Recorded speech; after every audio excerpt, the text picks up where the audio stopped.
মাই learners চ্যানেলে তোমাদের স্বাগত জানাই। আজকে যে অধ্যায়টা শুরু করব সেটা হচ্ছে নবম শ্রেণীর 11তম অধ্যায়, রাশিবিজ্ঞান বা স্ট্যাটিস্টিক্স। তো রাশিবিজ্ঞান বলতে নামটা শুনে বুঝতে পারছো যে রাশি সংক্রান্ত যে বিজ্ঞান, রাশি বা ভেরিয়েবল সংক্রান্ত যে সায়েন্স বা বিজ্ঞান, সেটাকে বলছি রাশিবিজ্ঞান। এবার ভেরিয়েবল বলতে এখানে কোন ধরনের ভেরিয়েবল? অবশ্যই চলরাশি বা যে রাশির মানগুলো পরিবর্তিত হয়, সেই রাশির সংক্রান্ত যে বিজ্ঞান সেটাকেই বলছি রাশিবিজ্ঞান। তো রাশিবিজ্ঞানটা পড়ার উদ্দেশ্যটা কি? মুখ্য উদ্দেশ্য হলো যে কোনো রাশি সংক্রান্ত তথ্যগুলোকে আমরা প্রথমে সংগ্রহ করি, সেগুলোকে শ্রেণীবদ্ধ আকারে প্রকাশ করি এবং সেই তথ্যগুলোকে বিশ্লেষণ করে আমরা যে সম্পর্কিত তথ্য সংগ্রহ করেছিলাম সেই সম্পর্কে একটা সিদ্ধান্তে পৌঁছই। সেই সিদ্ধান্তটাই হচ্ছে বের করা গুরুত্বপূর্ণ, আর সেই কারণেই এই চ্যাপ্টারটা করার প্রয়োজন। যেমন ধরো একটা এক্সাম্পল দিই।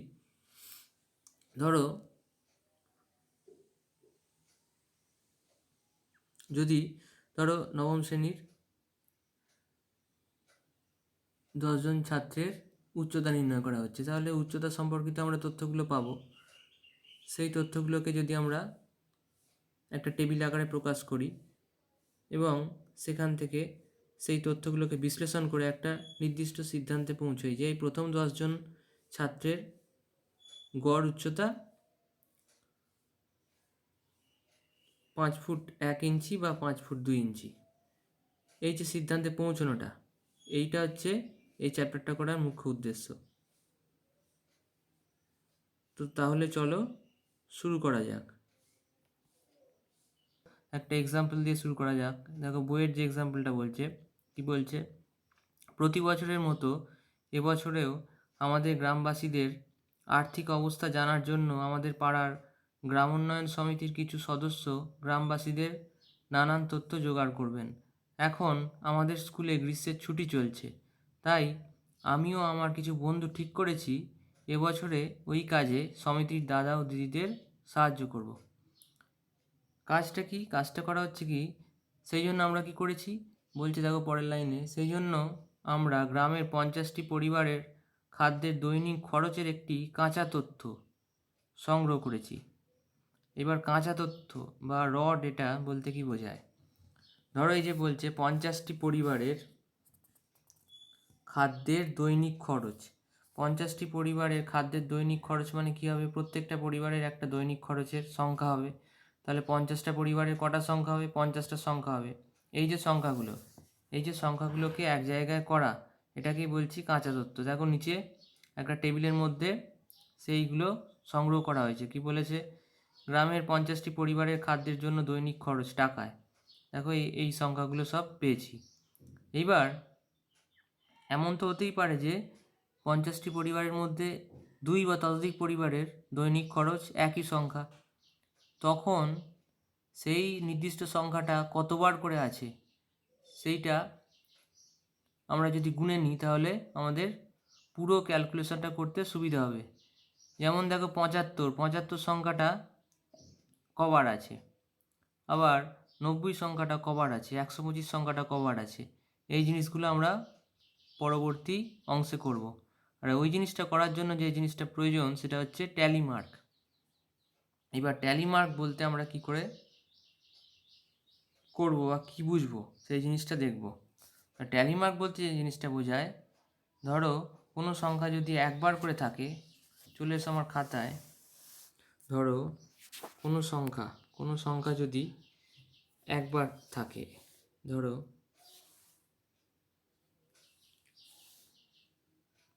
সংখ্যা একটা লিখলাম 10। এই সংখ্যাটা কোনো তথ্যে একবারই আছে। একবারই থাকলে সংখ্যাটার জন্য দেবো একটা দাঁড়ি। তাহলে 10 সংখ্যাটা যদি একবার থাকে তাহলে তার জন্য একটা দাঁড়ি। যদি দুবার থাকে তার জন্য দুটো দাঁড়ি। যদি 3বার থাকে তার জন্য 3টে দাঁড়ি। যদি 4বার থাকে তার জন্য 4টে দাঁড়ি। এইবার পার্থক্যটা হবে কোথায়, যখন 5 বার থাকবে। 5 বার যদি থাকে, ধরো 1 2 3 4, এই 5-এর ক্ষেত্রে কিন্তু পাশে একটা দাগ দেবো না, কি করবো, এই 4টেকে একটা লাইন দিয়ে কেটে দেবো। তাহলে 1 2 3 4 লাইন দিয়ে কাটলাম, 5 হলো। এবার 6 হলে আবার পাশে একটা দাঁড়ি, 7 হলে তার পাশে একটা দাঁড়ি, 8 হলে তার পাশে আর একটা দাঁড়ি, 9 হলে তার পাশে আর একটা দাঁড়ি, 10 হলে আবার এটা একটা লাইন দিয়ে কেটে দেবো। তাহলে 5 বা তার গুণিতক হলে তখনই একটা লাইন দিয়ে কাটছি। 5-এর একটা করে কম হলে তখন অবধি, অর্থাৎ 4 অবধি বা 8 অবধি বা 12, 12 না 5 হলে তখন কাটবো, 10 হলে কাটবো, অর্থাৎ 14 অবধি দাগ দিয়ে করতে পারবো। তারপরেই যখন 15 আসবে আবার ওই রকম লাইন দিয়ে কাটতে হবে। ঠিক আছে, এই জিনিসটা ক্লিয়ার হয়েছে। এবার চলে এসো, ওই যে তথ্যগুলো নেওয়া হয়েছিল ওটাকে যদি একটা টেবিল আকারে লিখতে চাই তাহলে কিভাবে লিখতে পারি। দেখো যে জিনিসটা বলছে আমি ট্যালি মার্ক দিয়ে এই কাঁচা তথ্যটির পরিসংখ্যা বিভাজন তালিকা তৈরি করি। তাহলে দেখো দৈনিক খরচটাই এখানে মূল রাশি, তারই মানগুলো পেয়েছি, তাই ওইটাকে একটা চলরাশি এক্স দিয়ে চিহ্নিত করলাম। তাহলে বলছি দৈনিক খরচ x টাকা। এবার 75 সংখ্যাটা ওপরের যে টেবিল থেকে দেখলাম কতবার আছে, 4 বার আছে, তাহলে 4টে দাঁড়ি দিয়ে ট্যালি মার্কটা করেছি। তাহলে সংখ্যা কত পেলাম, 4। এইরকম যে তথ্যগুলো পেয়েছি সেগুলো কতবার করে আছে, কতবার রিপিট হয়েছে, কতবার পুনরাবৃত্ত হয়েছে, সেই যে সংখ্যাটা সেটা কি বলবো, ওই তথ্যের পরিসংখ্যা। তাহলে 75-এর পরিসংখ্যা কত, 4। আবার 90 সংখ্যাটা দেখব কতবার আছে, ওপরের টেবিল থেকে পাওয়া গেল 3 বার আছে, তাহলে 3টে দাগ দিয়েছি, এখানে পরিসংখ্যায় লিখলাম 3। আবার 110 তার ক্ষেত্রে দেখেছি কটা আছে, 6 বার আছে, সেই জন্য এখানে ট্যালি মার্কটা দিয়েছি, পরিসংখ্যায় লিখলাম 6। এইভাবে বিভিন্ন খরচের ক্ষেত্রে ট্যালি মার্ক পেলাম আর সেখান থেকে পরিসংখ্যা পেলাম। এইবার মোট পরিসংখ্যা যোগ করে কত হবে, যেহেতু মোট পরিবারের সংখ্যা, কতগুলো পরিবার নেওয়া হয়েছিল যাদের খাদ্যের জন্য দৈনিক খরচের হিসেব আমরা সংগ্রহ করেছিলাম, সেটা ছিল 50টা পরিবারের। তাহলে পরিসংখ্যা যদি যোগ করি তাহলে মোট কত পাবো, এই 50-এর সঙ্গে মিলে যাবে। যখন মিলে যাবে তখন জানবো এই তালিকাটা করা ঠিক হয়েছে। এই যে তালিকাটা, এটা কিসের জন্য করা হলো, পরিসংখ্যাগুলো বের করার জন্য করা হলো, সেই জন্য এটাকে বলছি পরিসংখ্যা বিভাজন তালিকা। ঠিক আছে, এইবার প্রত্যেকটা সংখ্যা দেখো আলাদা আলাদাভাবে এখানে নেওয়া হয়েছে। এইবার এই সংখ্যাগুলোকে যদি গোষ্ঠীবদ্ধ আকারে নেওয়া হয় তখন সেটাকে কি বলবো, সেই জিনিসটা নিচে আসছে। দেখো বলছে, দেখো চল বিচ্ছিন্ন ও অবিচ্ছিন্ন এই দুই প্রকার হতে পারে। বিচ্ছিন্ন হতে পারে ডিসক্রিট, যেমন ওপরে যেমন পেয়েছি একটা একটা সংখ্যা 75 90 110 এরকম। আবার অবিচ্ছিন্ন বা কন্টিনিউয়াস হতে পারে, অর্থাৎ গোষ্ঠীবদ্ধ, ধরো 70 থেকে 90 এর মধ্যে কতগুলো আছে, 90 থেকে 110 এর মধ্যে কতগুলো আছে, এইভাবে যে তথ্যগুলো, সেক্ষেত্রে কিন্তু চলরাশিটা কী হয়ে যাবে, কন্টিনিউয়াস বা অবিচ্ছিন্ন হবে। এরপর যে জিনিসটা গুরুত্বপূর্ণ দেখো সেটা হচ্ছে রাশিতত্ত্বের প্রসার, রাশিতত্ত্বের চলের প্রসার। আগের যে টেবিলটা দেখো সেখানে সর্বনিম্ন মান পেয়েছিলাম 75 আর সর্বোচ্চ মান পেয়েছিলাম 275। দুটোর মধ্যে যে পার্থক্য সেটাকেই বলবো রাশিতত্ত্বের চলের প্রসার। এই জিনিসটা একটু খেয়াল রাখবে। যেমন দেখো আগের যে টেবিলটা সেখানে পেয়েছিলাম সর্বনিম্ন মান 75, সর্বোচ্চ মান 275, তাদের যে পার্থক্য সেটাকেই বলছি রাশিতত্ত্বের চলের প্রসার। এইবার এই তথ্যগুলোকে যদি শ্রেণীবদ্ধ আকারে লিখতে চাই তাহলে প্রতিটি শ্রেণীর দৈর্ঘ্য কত করে নিতে হবে সেই জিনিসটা পাবো। দেখো মোটামুটি এখানে করছি, দেখো 6টি শ্রেণীতে ভাগ করছি, আর মোট প্রসার পেয়েছি কত, তথ্যগুলোর 200। তাহলে 200কে 6 দিয়ে ভাগ করলে যেটা পাবো সেই সংখ্যাটাই প্রত্যেকটা শ্রেণীর দৈর্ঘ্য নিতে পারবো। তাহলে 6 দিয়ে 200কে ভাগ করলে দেখো মোটামুটি পাচ্ছি 35। এইবার তাহলে তথ্যগুলোকে শ্রেণীবদ্ধ আকারে লেখা যাক। ছক 2 দেখো সেইভাবে করা হয়েছে। প্রথমে করা হয়েছে দেখো, যেমন ছিল দৈনিক খরচ টাকায় এক্স, ট্যালিমার্ক পরিসংখ্যা, মানে ওপরের অংশ হেডিংগুলো একই থাকবে, শুধু টেবিলটাকে কী করা হয়েছে, শ্রেণীবদ্ধ আকারে লেখা হয়েছে চলরাশির মানগুলোকে। চলরাশি কোনটা এখানে, দৈনিক খরচ। তাহলে দেখো কি করা হচ্ছে, প্রথমে 70 থেকে 105 নেওয়া হয়েছে। 70 থেকে 105-এর মধ্যে দেখো 7টা সংখ্যা আছে, 7 বার আছে সংখ্যা, মানে 70 থেকে 105-এর মধ্যে সংখ্যা আছে 7টা। তাহলে ট্যালি মার্ক হলো 7। 105 থেকে 140 এর মধ্যে দৈনিক খরচ আছে 13টা, তাহলে ট্যালি মার্ক হলো 13। আবার 140 থেকে 175 আছে 11, সেইভাবে ট্যালি মার্ক নেওয়া হলো। এইভাবে দেখো 240 থেকে 280-তে আছে মাত্র দুটো দৈনিক খরচের সংখ্যা, তাহলে সেখানে ট্যালি মার্ক পেলাম 2। এইভাবে তাহলে শ্রেণীবদ্ধ আকারে লিখতে পারবো। তাহলে এই যে টেবিলটা পেলাম এটা কিন্তু ডিসক্রিট টেবিল নয়, এটা হচ্ছে কন্টিনিউয়াস ডেটার ক্ষেত্রে পরিসংখ্যা বিভাজন তালিকা। এইবার দেখো প্রথমে তো পেলাম প্রসারটা, এবার প্রতিটি শ্রেণীর অন্তর কিভাবে পাবো? প্রতিটি শ্রেণীর অন্তর পাবো শ্রেণীর যে নিম্ন সীমা আর শ্রেণীর যে ঊর্ধ্ব সীমা তাদের পার্থক্য করলে। এই জিনিসটা বলা হচ্ছে, দেখো যে বিস্তৃত প্রসার আছে এইরকম চলের মানগুলিকে কতগুলো শ্রেণী বা বিভাগে ভাগ করা যায়, এরকম প্রত্যেকটা শ্রেণীকে শ্রেণী অন্তর বলা হয়। ওই যে শ্রেণী অন্তর দেখো প্রথমে যেমন প্রথম যে শ্রেণীটা আছে 70 থেকে 105 ক্লাস ইন্টারভাল বা শ্রেণী অন্তর, তেমনি শেষেরটা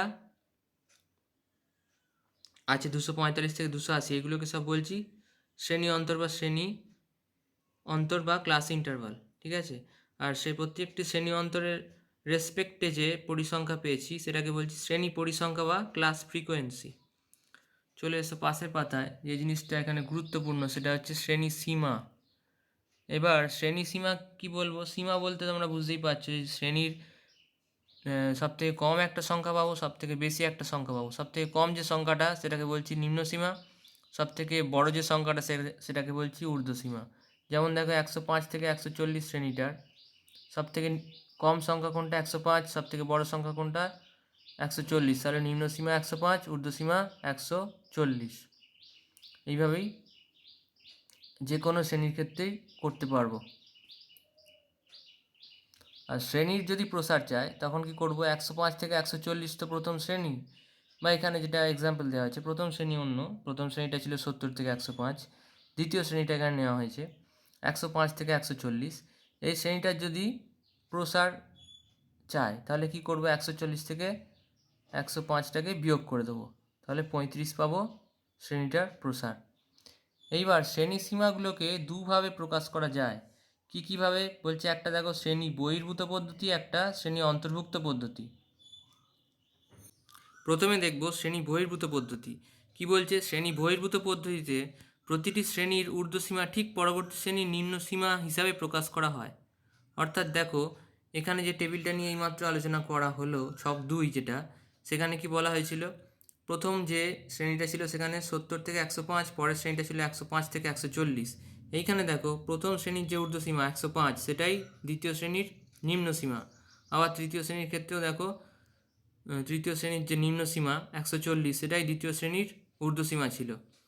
এইভাবে যে পদ্ধতিতে শ্রেণী সীমা প্রকাশ করা হয়েছে এখানে সেটাকে বলছি শ্রেণী বহির্ভূত পদ্ধতি। এইবার দ্বিতীয় পদ্ধতিতে চলে আসবো, শ্রেণী অন্তর্ভুক্ত পদ্ধতি বা শ্রেণী অন্তর্ভুক্ত বা ইনক্লুসিভ মেথড। কি বলছে সেটা? বলছে শ্রেণী অন্তর্ভুক্ত পদ্ধতিতে প্রতিটি শ্রেণীর নিম্ন সীমা ও ঊর্ধ্বসীমা নির্দেশক সংখ্যাগুলি ওই শ্রেণীর অন্তর্ভুক্ত হয়।